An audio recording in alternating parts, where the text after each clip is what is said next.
Father, we have come into your presence tonight. Bàbá tún dé síwájú yín lásàálẹ́ We yìí. pray that we open our eyes to see the cross. A gbàdúrà pé ó ṣí wa lójú ká rí àgbélébùú. Open our eyes, O God, to see the Lord Jesus. Olúwa Jésù, ẹ ṣí wa lójú ká lè rí yín. Lord, we pray you will meet us at the point of our need in the name of Jesus Christ. Olúwa sì gbàdúrà pé ẹ ó bá wa pàdé níbi àìní wa gbogbo lórúkọ We Jésù. pray that souls will come to you tonight. Lásàálẹ́ yìí a gbàdúrà pé àwọn kan á tọ̀ yín wá. We pray, Father, that the sick will be healed as the word of God goes out. Gẹ́gẹ́ bí ọ̀rọ̀ Ọlọ́run ti jáde lọ, a gbàdúrà pé àwọn aláìsàn ó rí ìwòsàn gbà. Thank you, Father, for hearing us. Bàbá dúpẹ́ nítorí pé ẹ ti gbọ́ In wa. Jesus' mighty name, we are Ní praying. orúkọ ńlá Jésù Kristì ni a gbàdúrà. Amen. Àmín.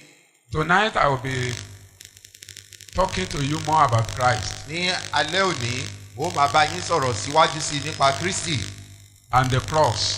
àti àgbélébùú. We have 66 books in the Bible.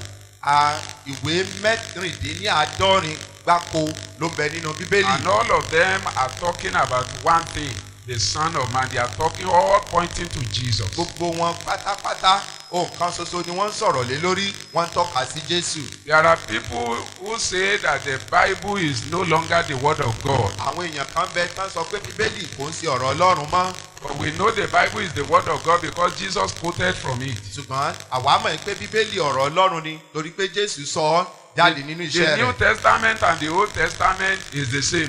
Májẹ̀mú láíláí àti májẹ̀mú titun ọ̀kan náà ni wọ́n. The New Testament is the fulfillment of the Old Testament. Májẹ̀mú titun òní ìmúṣẹ àkọsílẹ̀ inú májẹ̀mú láíláí. And because Jesus quoted from Deuteronomy, from Genesis, all over the Bible, that's why we believe that the Bible is the word of God. Nítorí pé Jésù sì lò nínú ọ̀rọ̀ Ọlọ́run nínú Genesis nínú Deuteronomy, èrèdí ni ta fi mọ̀ pé ọ̀rọ̀ Ọlọ́run ni Bíbélì yìí ṣe. There are people that says the Bible has been perverted. Àwọn kan wà tán sọ pé Bíbélì wọ́n ti dàrú. Let me tell you, that does not change our Christian faith, that trust in Christ. Jẹ́ kí n sọ fún ọ, eléyìí ò mú ìgbàgbọ́ wa nínú Kristi kò yẹ nídìí rárá. Even if, let's say, it's not so, but let's say, if that is what they think the Bible has happened to the Bible, if your certificate of birth is torn, does it mean that you are not born, you are not in existence? Tó bá tilẹ̀ jẹ́ pé ohun tó ń sọ yẹn pé bẹ́ẹ̀ lórí tá a sì mọ̀ pé kò rí bẹ́ẹ̀, jẹ́ n fi ṣàpèjúwe fún ọ, ìwé ẹ̀rí èyí tó pọ́n fún ọ pọ́n ọjọ́ ìbí rẹ tó bá tilẹ̀ ya tó rí mọ́, so wá túmọ̀ sí pé wọ́n bí ọ sáyé. What actually matters is Christ himself. Ohun tó ṣe pàtàkì ni Kristi tìkára rẹ̀. And the only reason we believe the Bible is because he quoted from it. Ìdí kan so tá a sì fi ní ìgbàgbọ́ nínú Bíbélì ni pé Jésù sọ̀rọ̀ láti inú rẹ̀ wá. And experientially we have proved that it works. A sì tún rí nínú ìrírí wípé ọ̀rọ̀ Bíbélì ń ṣẹ. So tonight I want to carry you to the Old Testament. Torí náà lásàálẹ̀ yìí mo fẹ́ mú yín lọ nú ìwé májẹ̀mú When láíláí. we were reading John chapter 3 verse 14 and 15, you will remember that Jesus quoted Moses in the Old Testament. Ìgbà tá ń ka ìwé Jòhánù orí kẹta ẹsẹ̀ kẹrìnlá àti kẹẹ̀dógún ẹ rí i pé Jésù ó sọ̀rọ̀ láti inú májẹ̀mú láíláí. He said, as Moses lifted up the serpent in the wilderness, even so must the Son of Man be lifted up. Ó ní bí Mósè sì ti gbé ejò sókè lé aginjù gẹ́gẹ́ bẹ́ẹ̀ ni a kò lè ṣe aláìgbé ọmọ ènìyàn sókè He pẹ̀lú. was quoting from Numbers chapter 21. Láti inú ìwé Númérì orí kọkànlélógún ló ti fà á jáde. That Old Testament scripture is talking about Christ. Ẹsẹ̀ Bíbélì inú májẹ̀mú láíláí yẹn ó ń sọ̀rọ̀ nípa Kristi. It's talking about how he would die for our sins on the cross of Calvary. Ó ń sọ bí ó ti ṣe kú fún ẹ̀ṣẹ̀ wa lórí gíga àgbélébùú. And all over the pages of the Bible, A sì rí káàkiri inú ẹsẹ̀ Bíbélì. from Genesis, Láti Genesis. you will begin to see Christ in every page. Ẹ ó mọ rí Kristi ní gbogbo ẹsẹ̀ kọ̀ọ̀kan. He has existed long before he came in human form. Ó ti wà láàyè kó tilẹ̀ tó wá sí ìran ènìyàn. And I want you to know that tonight that Jesus is God's plan to bless humanity. Mo sì fẹ́ kẹ́ ẹ mọ̀ ní àṣálẹ́ yìí pé Jésù oníṣe ètò Ọlọ́run láti bùkún ìran ènìyàn. The book of Exodus chapter 15. Ìwé Exodus orí kẹẹ̀ẹ́dógún.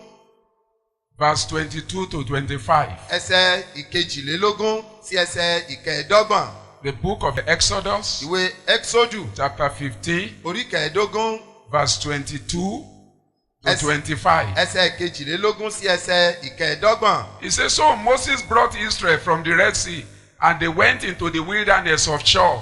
And they went 3 days in the wilderness and found no water. bẹ́ẹ̀ ni Mósè mú Ísírẹ́lì jáde láti òkun pupa wá wọ́n sì jáde lọ sí ijù Ṣúrì wọ́n sì lọ ní ìrìn ọjọ́ mẹ́ta ní ijù náà wọn kò sì rí omi. The Bible is talking here about the people of God in the Old Testament. ní bíbélì sọ nípa àwọn ènìyàn Ọlọ́run nínú The májẹ̀mú church in the láéláé wilderness. ìjọ tó wà nínú aginjù.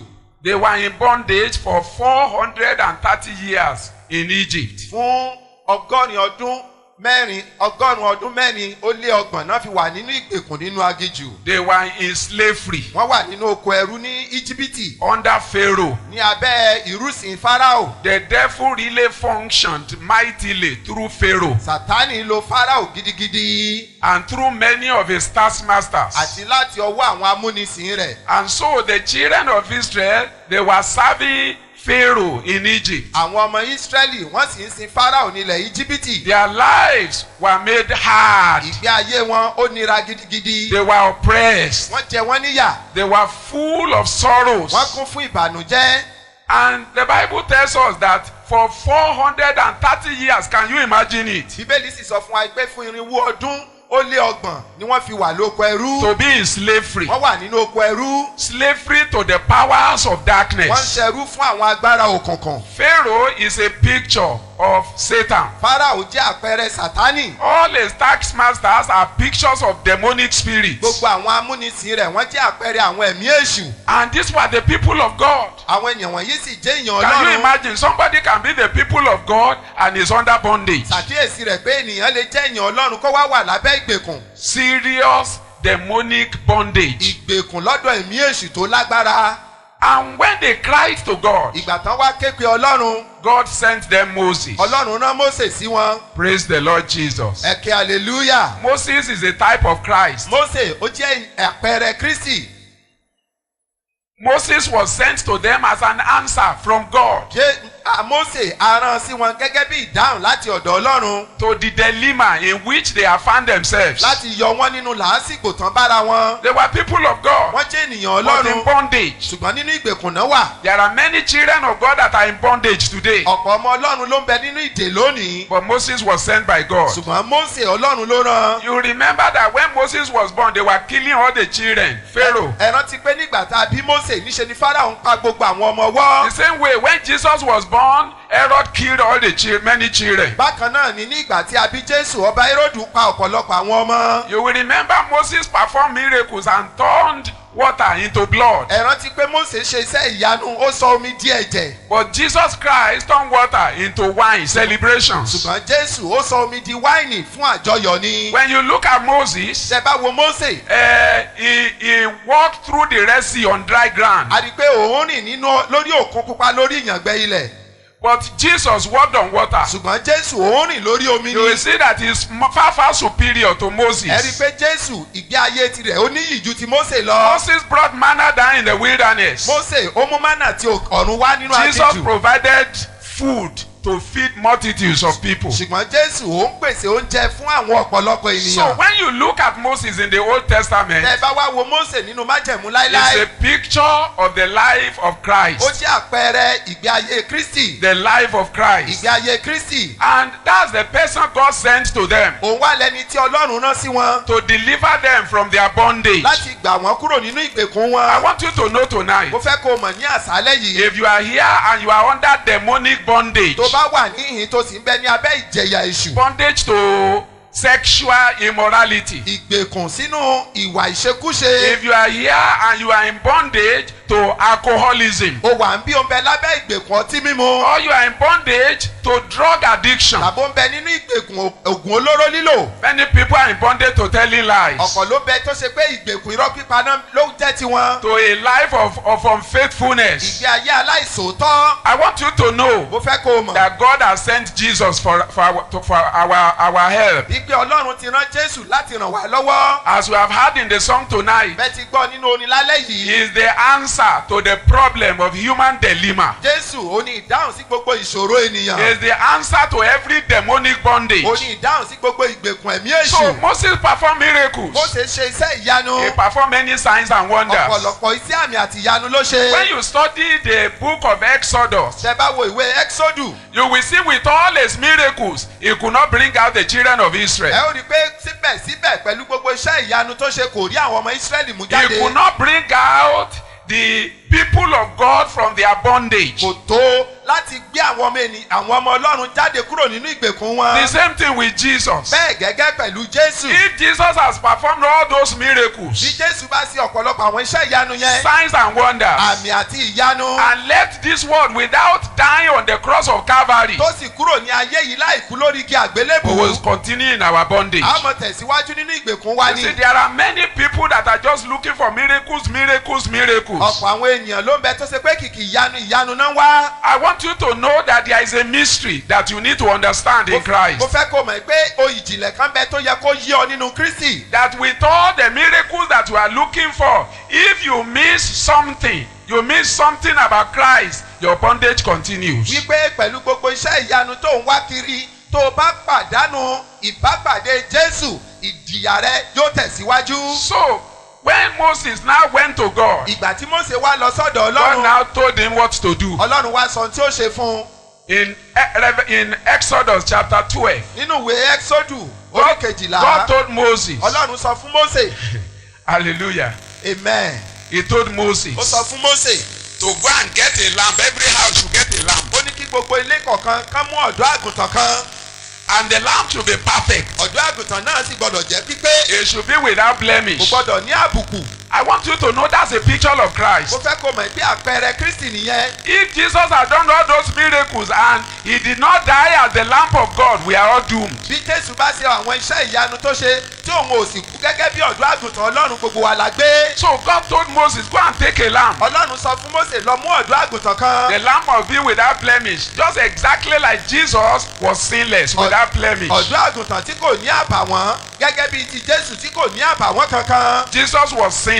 Jésù jẹ́ He aláìlẹ́ṣẹ̀. was perfect. Ó jẹ́ ẹni pípé. He kept all the 10 commandments perfectly. Ó pa gbogbo òfin mẹ́wẹ̀ẹ̀wá mọ́ He's the pátápátá. only one that loved God with all his heart, with all his mind, with all his soul, and with all his strength. Ó nìkan ni ẹnìkan ṣoṣo tó fẹ́ Ọlọ́run pẹ̀lú gbogbo ọkàn rẹ̀ àti agbára rẹ̀ àti okun rẹ̀ àti ipá rẹ̀. And who loved others Ó sì fi àwọn even ẹlòmíràn. more than himself. Ó fẹ́ wọn ju ara rẹ̀ You know lọ. the 10 commandments are contained in those two things. Ṣẹ̀mẹ̀ pé òfin mẹ́wẹ̀ẹ̀wá nínú kan méjèèjì wọ̀nyí ló kóra jọ sí. So Jesus is the Lamb of God Torí náà Jésù ni ọ̀dọ́ àgùntàn Ọlọ́run. that was slain for the sins of humanity. Èyí tí a pa fún ẹ̀ṣẹ̀ ènìyàn. John chapter 1 verse 29 shows this very clearly. Jòhánù orí kìíní ẹsẹ̀ kọkàndínlọ́gbọ̀n sọ eléyìí fún John wa. was the son of a priest. Jòhánù jẹ́ ọmọ John the àlùfáà. Baptist, John the Beloved, he knew. John the Baptist was the son of a priest. Jòhánù onítẹ̀bọmi ó jẹ́ ọmọ So àlùfáà. he has seen animals being slain in the temple. Ó ti rí bí bàbá rẹ̀ ti ń pa ọ̀dọ́ àgùntàn nínú So when tẹ́ḿpìlì. he saw Jesus, Ìgbà tó wá rí he Jésù, had a revelation of ó Christ. ní ìṣípayá Kristi. He said, behold, Ó ní kíyèsí wò ó. the Lamb of God Ọ̀dọ́ àgùntàn that Ọlọ́run. taketh away the sin of the world. Èyí tó kó ẹ̀ṣẹ̀ aráyé lọ. So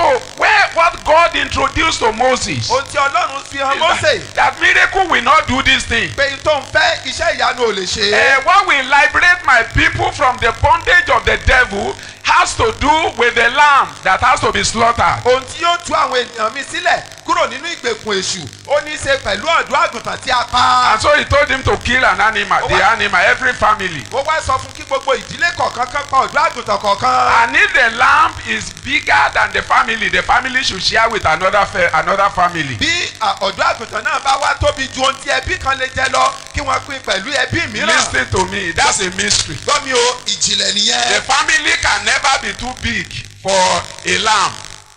Ìdílé kan ò lè tóbi jù fún ọ̀dọ́ àgùntàn kan. But the lamb is bigger than the family. Ṣùgbọ́n ọ̀dọ́ àgùntàn yẹn tóbi ju tí ẹbí kan lè dájẹ lọ. Glory be to God in the highest. Ògo ni fún Ọlọ́run It's lókè more than ọ̀run. sufficient than a family. Ìyẹn ni pé ọ̀dọ́ àgùntàn yẹn tó ó tún ṣẹ́kù fún ẹbí kan. And so they had to kill the lamb. Torí náà wọ́n ní láti pa ọ̀dọ́ àgùntàn náà. And God told Moses, Ọlọ́run wá sọ when fún you Mósè. kill it, apply the blood on the lintel of the house Ó ní tẹ́ bá ti pa tán kẹ́ fi ẹ̀jẹ̀ rẹ̀ sí àtẹ́rígbẹ̀nu ọ̀nà and on the lẹ́yìn poles. àti sí sí òpó That's a rẹ̀ picture of the cross. gẹ́gẹ́ bí àpẹẹrẹ àgbélébùú. And he said, when I see the ó blood, ní nígbà tí mo bá rí ẹ̀jẹ̀ I náà will pass over you. èmi ò rè yín Death kọjá. angel, demonic spirit will not be able to attack you. áńgẹ́lì apanirun àti àwọn ẹ̀mí èṣù nílé kọlù yìí. I want you to know tonight mo fẹ́ kó o mọ̀ ní that àṣálẹ́ when you yìí. apply the cross, the finished work of Christ into your life against demonic forces, they retrieve.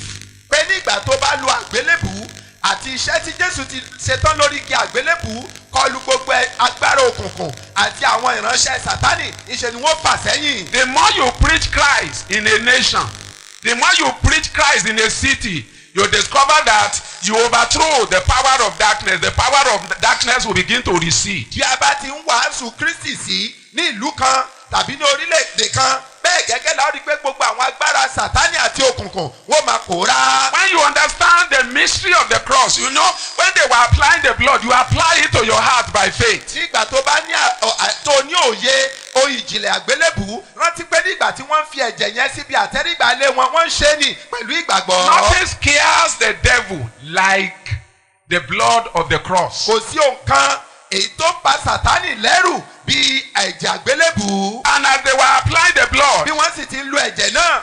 then God told Moses, Ọlọ́run wá sọ fún Mósè.